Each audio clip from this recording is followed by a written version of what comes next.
बच्चू कडू यांना काळं फासणाऱ्याला 2 लाख रुपयांचं बक्षीस। विखे समर्थक आणि भाजप कार्यकर्त्यांकडून आता बक्षीस जाहीर झालेलं आहे। बच्चू कडूंच्या इशाऱ्यानंतर आता भाजप कार्यकर्ते आणि विखे समर्थक आक्रमक पाहायला मिळत आहेत।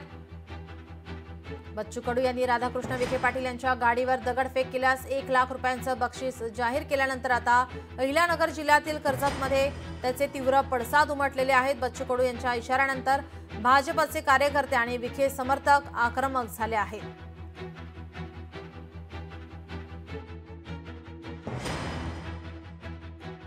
बच्चू कडू साहेब, आपण हा विचार केला नाही की आपण कोणावर बोलतोय, की ज्यांच्या 3 पिढ्या या ठिकाणी महाराष्ट्रामध्ये शेतकऱ्यासाठी कार्यरत आहेत, शेतकऱ्याच्या हितासाठी झटत आहेत, त्यांच्यावर आपण बोलताय।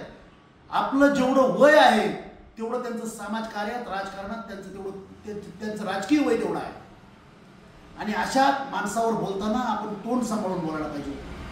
बाकी राहिला विषय तुम्ही जाहीर केलेल्या बक्षिसाचा, की राधाकृष्ण विखे पाटलांच्या गाडीवर दगड मारला तर मी त्याला 1 लाख रुपये देईन।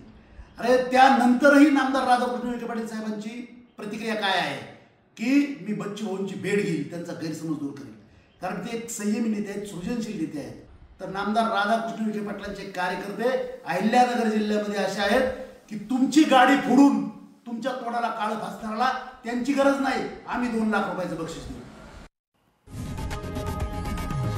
लोकशाही मराठी ऐका, पहा, जागरूक रहा।